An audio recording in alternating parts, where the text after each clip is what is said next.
in the southern tip of Illinois in a town called Milz, Illinois, down Okay. there where Gene Cross's people are from.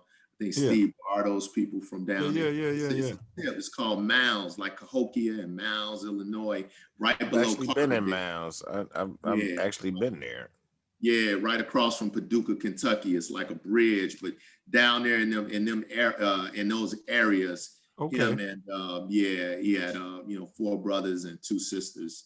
They all kind of came up there, and then they all migrated to Chicago, like so many of our people did. I would say probably by the 50s, by the Well, for 50s, he was in Chicago. for all you fathers out there and mothers and potential fathers and human beings out there, just keep that in mind. He's talking about, fathers, and that's his reality. For somebody else, it could be, different, but just keep that in mind, as you're deciding to be a father and or what have you, because that's very important. Furthermore, if you're deciding to keep the father out of the child's life for various nefarious, selfish reasons, know that it takes both. Absolutely.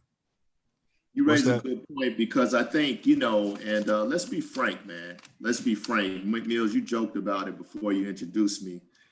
You and Torry ran on one side of the tracks, if you will. On one side of the tracks, if you will. But I think, like Torry said, we clicked from day one, because I think I don't run on them tracks, but I'm good with them tracks. And I always been good with them tracks. I'm very comfortable with them tracks. So Milz, we have a certain bond, man. Our lunches every week, man, on the yard. That was magical to me. Torry, me and you, man, I don't even have to get into the journey that we were on. That ain't even for the airwaves. But the point that I'm making is that, see, my dad made me in a way that I'm comfortable. I'm super comfortable with everything. And so that probably comes out. So that allows me to bond, not just with like-minded thinking, but with everyone. Because I don't see the surface, I see the true bond. And it's easy for that. And I think you sniffed that out early on, Milz. We boys before being brothers. We boys before brothers. It's same with Torry, boys before brothers.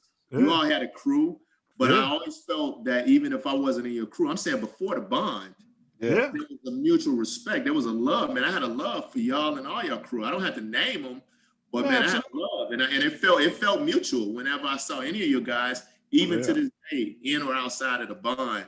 But my dad gives me that. My dad gives. It's funny you mentioned. I mean, now let me say this. I've been meaning to mention this last week. The crew, and we kind of touched on it, Torry.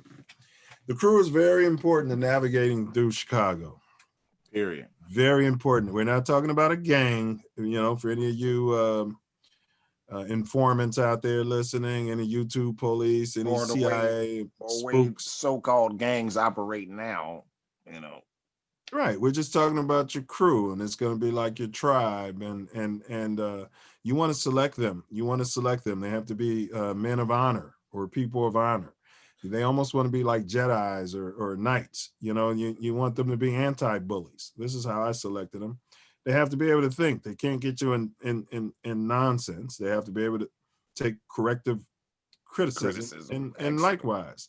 And if they can't, then you really need to cut them from your crew. The crew is extremely important in the city of Chicago. I'm telling you. But go ahead, JB. I didn't mean to cut you off.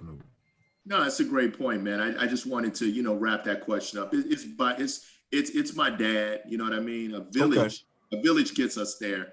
But my dad gives me there's a certain breadth of confidence and toughness and strength that I think probably comes directly from him. 2 years old, 3 years old, 5 years old, there's a certain ruggedness that you get.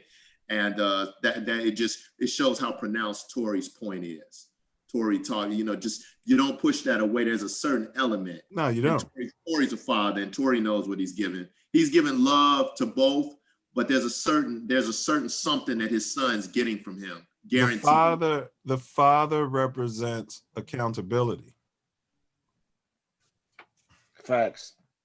it you know, at the end of the day, it represents accountability. I mean, there's a lot more, but I would say accountability for the young black male. Okay. Say yo to Asa right quick, you know, in between questions. Yo, Noob. Asa said he's been to Paducah, Kentucky.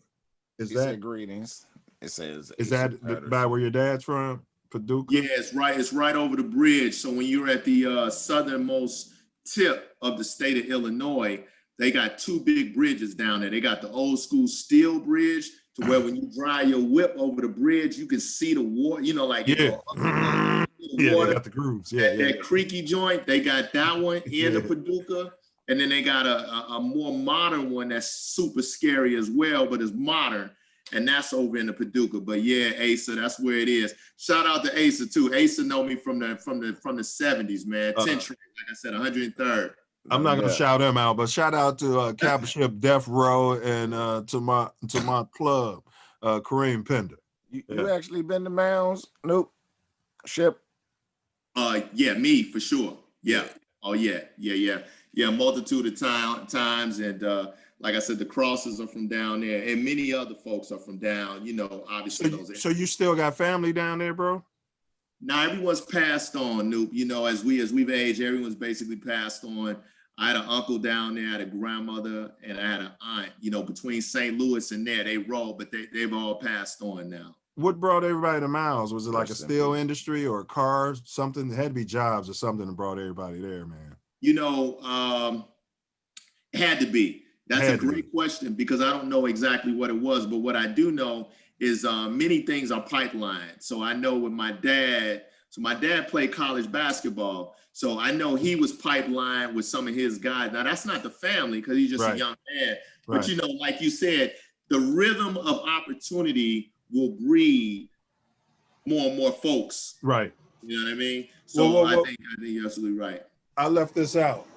Tell the people what you do for a living or how you've made your money pretty much, you know, what your degrees, how you use those to professionally. I left that out. They're probably wondering.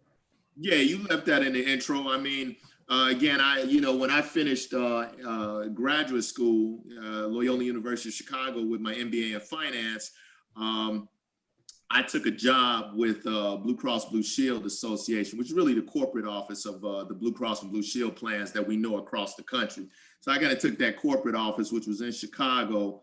It was right on Water Street, right above the old school Bennigan's on Michigan, Water Street. So I did that for about 2.5 years. And when I was there, I got to travel and do great things. And this was a financial role, you know, so I was a senior financial consultant at the time, young man coming up in the game.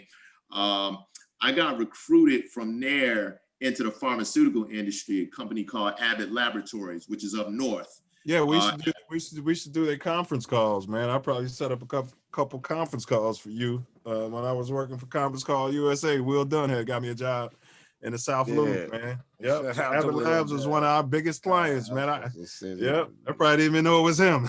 Who's this guy? Love that, man. Shout out to my Sans Will Dunn too. Yeah, Will the Beast.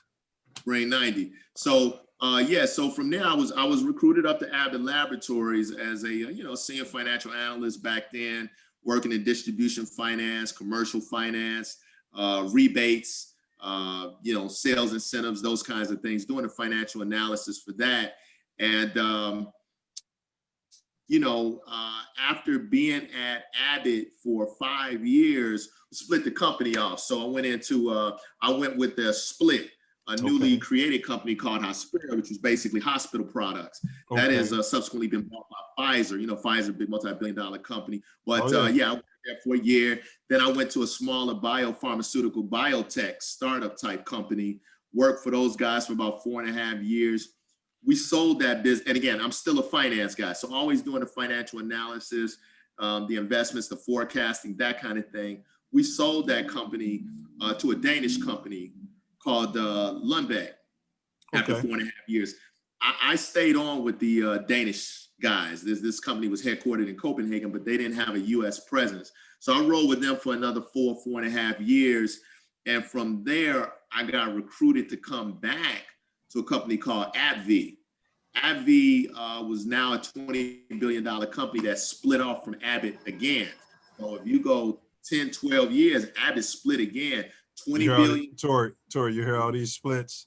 Yeah, Yeah. go ahead. I mean, yeah, split. Yeah, right. Tory, DNA music, we're gonna split it, and then. Oh, But go no. ahead, bro. Go ahead. Yeah. Well, we're gonna have to split it once it gets Spread so out. big. Yeah, you're gonna spread out. You're gonna split it. But go ahead, bro. I mean, tell your You story. hit it, man. They hit it. So Abbott stayed a $20 billion company, and they split the other 20 billion over to AbbVie, and AbbVie became a more pure pharmaceutical company. They got the highest selling drug in the world, Humira. You see the commercials. Humira's they probably still do 12 billion off that one drug. So think about that. Wow. One drug. They